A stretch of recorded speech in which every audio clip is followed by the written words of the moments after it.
everyone! If you're an e-com owner or marketing leader, Mayple has a special gift for you today. Stay with us until the end of this video. See you there! Hello everybody and welcome to this 22nd episode of Host the Pro, where disruptive influencers talk about e-commerce marketing. Today we have Pamela Slim with us. Hi Pamela.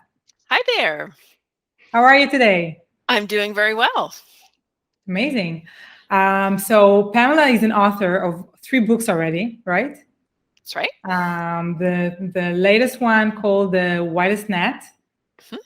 And we're going to talk about the exact topic you're talking within your book about how to build your audience for your business, right? That's right. Okay, so let's dive in. Yeah. Well, one of the things that I found when working with a lot of clients who are trying to build an audience, I always describe myself as an author practitioner. So every day I'm working with business owners to grow their business, and whatever kinds of problems or challenges they have, I'm always trying to find ways in order to make it easier, systematize it, and create a method. And one of the things that I found is many people were really focused on what I call the empire building model, which is just thinking about how to position your business as this sole place that it's only your job to be bringing everybody to you and positioning yourself as the sole expert. We know within e-commerce, we want people to come. We use all kinds of good methods for getting people through search and other ways to find us. But really what I found to be more effective and a much bigger and broader way to think about our audience is actually to think about it in terms of ecosystem. So in the Widest Net, I center our ideal customer in the middle of the ecosystem and say, for whatever business that you're in, whatever problem that you're helping your ideal customer to solve, there are other ecosystem partners, people who create products, other service providers, media hubs, associations who are also centered around that problem. So when we can understand that totality of the ecosystem, it opens up all kinds of new, what I call watering holes, places where we can find one-to-many ideal clients. Can you give one example just for us to understand, the concept, practically? So let's say somebody is trying to build their marketing agency business, and in the description of an ideal customer, they might be working with people who are experiencing the challenge of going through a particular stage of growth. So maybe they're trying to, go from 500 to $1 million in sales. They're hiring some new people on their team, and so they really need to start to automate more the way in which they do their marketing. When we think about that for that profile, you might have a particular service that you provide around, doing Google search ads or Facebook ads or something. That same person is probably working with a business coach, somebody like me. They might be working with a graphic designer. They might be using products to run their business, everything from accounting software to, a CRM. And when you can identify those other partners, it can immediately be what I call a peanut butter and jelly strategy, where you can find other people who very often are working with that very same customer that you are.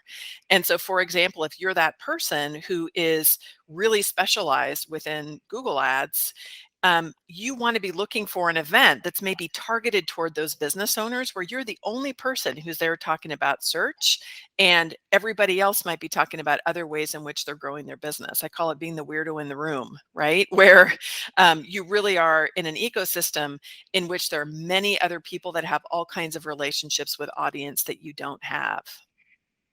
Yeah, for sure. So everyone wants to be the weirdo in the room, right? To be the Yes. unique one. And basically what you're saying here, if you want to be the unique one, don't concentrate only on the target audience and speak directly with them. Your audience is much broader than that and kind of surrounding your ideal buyer persona. So connect with them so you'll be able to connect with them better. That's right. There are these places where other really kind people have spent a lot of time and resource in building an audience. And so there are, in my model, in the Widest Net, there are 10 different segments to the ecosystem wheel. So each one, you think about it like a pie slice. Within, for example, a slice of associations, there are some associations that have millions of members nationwide or globally. And so when you just, as an example of a tiny little section, maybe create content for an association website, when you present virtually or in person for an association, when you might have some kind of special referral and collaboration, you might be a preferred vendor. you can see that as an example with just maybe one association. Maybe you work with people who are providing all kinds of services, lawyers and accountants and financial planners. Just one of those small segments with associations for some people can be enough to just blow their business right out of the water. And then you begin to look at some of the other segments like complementary service providers, these peanut butter and jelly partners, or I know what everybody ultimately online is looking for sometimes, those places where you might be on the big podcast of somebody who's a huge influencer. Sometimes that's a bit of a shot in the dark. It happens occasionally, but a lot of the argument that I make in the book is we often just have a scattershot approach. I feel like people who are in e-commerce are more dialed in because you're focusing on data and you're really looking at patterns of data. But still, we can, when we're thinking about especially expanding to new markets and really accelerating the impact or looking for the perfect partners, that's often where we just kind of look around and say, well, that person sounds like they're interesting or they have a big audience. And my argument is that you really need to go through a specific process of really thinking about the mission of your business, the values of partners, clear description of your audience and ecosystem analysis. And then it's like having a super dialed in strategy. So you understand the totality of the ecosystem, but then you really narrow in on those marketing activities that are likely to give you the biggest bang for the buck.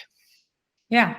So it sounds fascinating. And, most of the brands that come to Mayple are typically, e-commerce brands that are already scaling up and are looking for those, additional kind of growth channels. They kind of hit a glass ceiling. They feel like, now what? And what you're suggesting, look at your ecosystem. Now, I'm asking you, do you have, any specific segments that are more likely to kind of drive those, initial results or this expansion of e-commerce brands at that stage? I know every author says this, like it applies to everybody, but the model and the method itself really does apply to any kind of business. The particular lens that I would look at if somebody is primarily looking for, online communities is in a kind of a combination of on one hand, complementary products and services. So where there are customers, especially I see this a lot in this space where people are, using e-commerce and they do use products like customer relationship management or accounting software. I know I personally do a lot of work with SMB brands. And so I think about it for me as I'm reaching out as an expert in small business.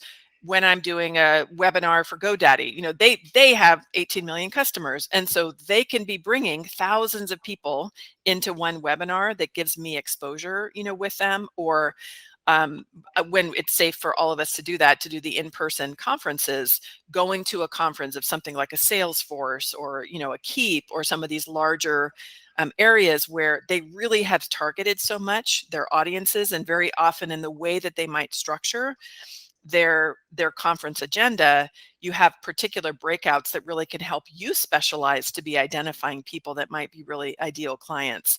And in general, I think of something like South by Southwest as kind of the ultimate in-person aggregate ecosystem. If anybody's ever been there, whenever it's safe to come back together again, you literally, if you do some really good strategic analysis, can often, run through avoid a huge amount of gatekeepers. You can get access immediately to people who are incredible experts, influencers. I know there was a bloggers lounge at South by Southwest that I went one year because I would go every year. I knew so many people, and I'm like, this year I'm going to go somewhere where nobody knows me, particularly to do some brand partnerships. And I went in the bloggers lounge and I specifically was looking for folks that were aligned with my brand and my audience. And I closed a couple of deals that ended up being a few years worth of amazing relationships. Wow, that's amazing. And would you include, a lot of the times, e-commerce brands are kind of looking for those collaborations around products and maybe bundle kind of, offering for their audience. Yeah. Would you include this within, this kind of audience building? For sure. It's one of the segments of the ecosystem. So when you look at products that your ideal customer would use in order to run your business, that's exactly where you see it. One of the case studies I used in the book is Crossbeam, which basically is their whole business model, facilitates partnerships between SaaS companies that serve the small business market. And that's it's always what I'm telling individual small business owners or agencies. Larger SaaS companies have been talking about ecosystems for years because they know that it's impossible to really be capturing the full market share. It's such a fragmented market within the SMB space. And so partnership and co-marketing is really where it's at. And that's that same model that I'm really passionate about bringing to the way that smaller agency owners or small business owners think about the market, not just one-to-one or yelling out into the internet, hoping that magic, funnel will work. We all do that. Like, I love funnels. I love everything about e-commerce. But there is a part of it that is actually a very human strategy of really noticing who are these other players and companies that really are aligned with the trust that you want to have with your market. Because we all know not every player who is focused on solving the same problem is necessarily somebody who you want to partner with based on their values. For sure. Brand values and the way you treat and you think about the audience is definitely, I know it from my team, dealing with partners. This is one of the fundamentals. We need a company that has the same kind of values and, of transparency and, everything that has to do with it. And then we can go, and do all the co-marketing and partnership stuff for sure. That's right. But, as much as there is a human factor into this, and of course, eventually you're building relationship with people. I think one of the things that are always kind of in the back of their mind of e-com founders and kind of marketing leaders, how do I make this scale as I did with my Facebook ads, right? So how do you make it scale? It depends, I think, on your definition of scale. In the strategic analysis, there is the identification and really the research about core players that you really do the numeric equation. So you can be looking at things like partnering with people who have a certain number of customers, who have a well-established funnels. They might have really good lead generation activities that you can really plug into, or they might have affiliate partnerships or well-established partner programs that literally are like you just taking a plug and plugging into their system.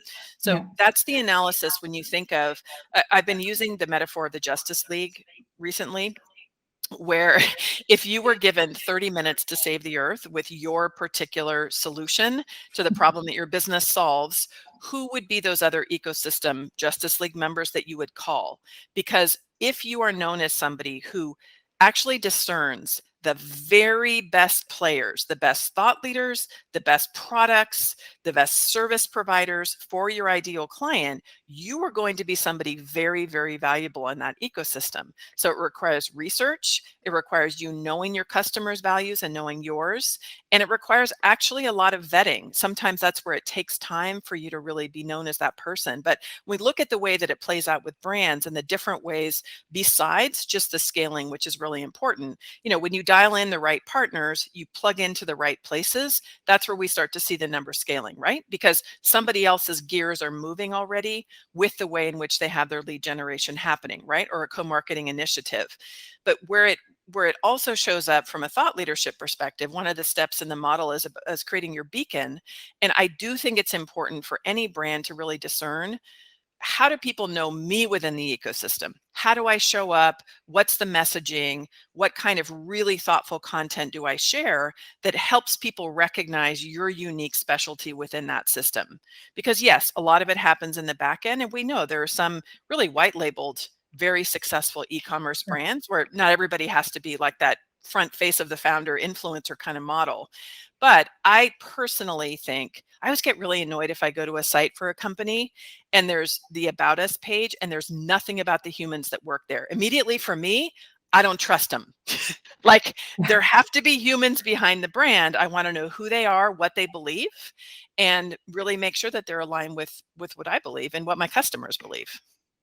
Yeah, I totally agree. And I think, what's the interesting thing about building your audience and relationship that way, not only that it's scalable if you know how to do it right and, plug into the right processes and, partner with the right partners, it also kind of exponentially grows itself.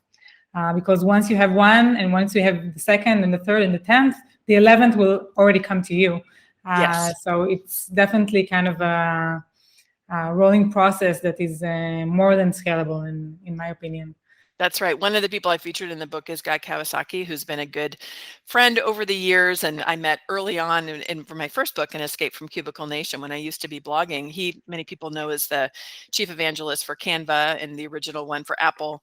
And we were presenting once at South by Southwest many years ago about the blog to book experience, because that's what happened to me as I was a blogger. And then I got offered a book deal. And somebody said, how can I get the attention of influencers, really busy people who you might want to connect with? And he said, some people tell me that, or they think that I have the Midas touch, as in anything I touch turns to gold. He said, actually, I only touch gold. So that to me was a really powerful way to think about our individual role. Sometimes people get so focused on just who can I partner with and how can I be seen or who can mention my product. What I've always really focused on is what is your own body of work? What is the rigor you have in your company? What's the way that you can really shine, so that when you do have the opportunity to bump into somebody or to make a case, or I'm a big fan sometimes of cold outreach, like somebody can feel way out of your league, write a very heartfelt, thoughtful, first just a love letter to them, like, your brand is amazing and I've always loved you. Don't hit people up right away with an ask, but don't really consider that you have to necessarily take tons and tons of time to connect with people who can be ideal. I've seen people who are highly relational, who have built some really strong partnerships quickly because they're not afraid to put themselves out there. But just make sure that you're really proud of what you're doing. And I always call it, you can be a less experienced equal from somebody. If you're just cowering all the time and saying, I'm not worthy, nobody really likes to have that interaction. You can be less experienced and earlier in your journey, but a good influencer, thought leader, or market leader needs you to be excellent at your job in the ecosystem. That's where we really need that partnership. And be authentic. Eventually, if you're not authentic, it will be very hard to connect with you. That's right. I'm big. I talk about the difference in the book between being really transactional and relational. We've all experienced, probably in life, in dating, and thank God I've been married a long time and I have to do it, but you kind of have a transactional kind of view and you have a relational, where if somebody is only going to approach you when you're, have power, have all the authority, and then as soon as maybe that transaction is done, they ignore you. That's usually over time not the kind of person that you want to build a business with. People can flame up really high, and then generally I see them flame out, because the kind of business I want to be in, and I think a lot about the ethos around Web 3.0. It feels like Web 2.0 was very much about that shared community and collaboration and linking to everybody. Kind of went through this other phase, whatever it was, Web 2.5, which was a lot more kind of empire building and transactional and just totally focused on data. And I feel like now we're moving more towards, wait a minute, we actually do like to collaborate. We can be more innovative that way. And we can't treat people like transactions. And probably the biggest and most successful brands collaborate and build relationship and build their network, rather than only see transactions, and it's just more sustainable as a brand. That's right. Who wants to work for a big brand who has that kind of culture? It's a horrible place to work, hence the Great Resignation. For sure. What is the funniest partnership of kind of this ecosystem that you saw during the years? I don't, it's funny. I mean, I always love just as an example of one we see in pop culture, of like Snoop Dogg and Martha Stewart. Like, sometimes you have those kinds of collaborations where it intentionally you're like, what the hell, but it works. It works so much when you can begin to see, as an example, like what one would think would be totally different kind of markets and brands, people who care about having the perfect dinner party, and Snoop Dogg and his cool way that he operates with a doobie hanging out of his mouth all the time. There's something really neat about that when you look at kind of how people might fit that way. I probably still think, I don't know the inside, I don't know how much is just kind of for the camera or how much authentic connection there is, but somewhere there needs to be that authentic thread where there's like a desire to have a shared vision about creating something that's unique. I just really like to see, one of the examples I gave, and we know Peloton has been in the news recently for their stock dipping a little bit after the pandemic, but you can look at some collaboration of things like authors, with like a fitness app place like Peloton, where you had Shonda Rhimes, who wrote The Year of Yes and has like that book that is being interpreted in motivational rides on Peloton. And I love those kinds of things where you might not necessarily think about one type of company that has a particular focus that would be collaborating with somebody else. But to me, that's an example of very specifically going after a demographic and an audience that's already built around that author. Yeah. From the outside, sometimes it looks like out of context, but when you dig in, you realize, hey, it works, and there is a reason for that to work eventually. That's right. Do you have one tip you can share with e-commerce brands that are kind of scaling up, they're growing into, going towards this 7-8 figure kind of business? Mm-hmm. What would be the first thing you would recommend them to do in order to really use the audience building as you just described? I think a good entry point for a lot of folks is actually to identify your really ideal clients. So as you look at those people who you and your team love to work with, who are having the very best results, and you can ask them just a few very basic questions that help to uncover some of the ecosystem in which they live. So it could be, of all the podcasts that they listen to, what are their very favorites around the topic that your business is connected to, right? Not just sort of what is your favorite, show about crime, true crime, but maybe what is your best like business building or marketing show? Ask them that consistently.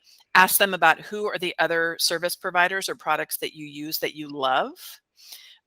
And if they were to go to any kind of event, through the year, that would be their very top event that they would just consider to be the best place, what would that be? Where you can begin to ask, and it's very important to state, with your ideal customers, because you want to really be centering on the people who you love to work with that tend to be aligned with your values. If you can begin to collect that data consistently through your client intake process, have some fun with it, these are ways you can begin to gather that data about ecosystem opportunities. And I tell you, every day of my life, I'm dealing with business owners, I'm talking with SaaS companies. I feel like I have pretty good visibility into the back end of business. And every single day, there are tons of new players, influencer I had never heard about, amazing people who are, offering some great marketing service I didn't know about.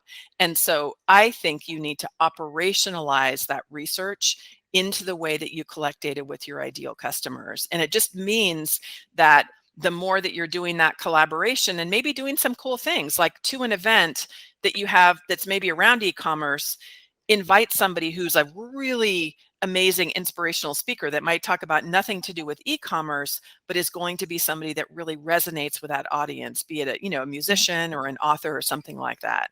I think that's a good way just to begin to get started. In the book, I go through all kinds of ways to actually operationalize it. And of course, I wouldn't have written the book if I didn't think it was important to do this step strategically, because doing it piecemeal, you're not really going to get the benefit of actually defining each component of your audience building strategy and then operationalizing it. I love this approach. I think it opens so many growth opportunities for brands, really. And thank you so much for this interview. It was fascinating. Thanks for having me. You're welcome. And looking forward to our next talk. Me too. תודה רבה. Bye-bye. As promised, we're offering to all of our Hosted Pro subscribers $300 off your first month with Mayple. Subscribe now and use this code HTP300 when you book your first package with Mayple. Have an amazing day.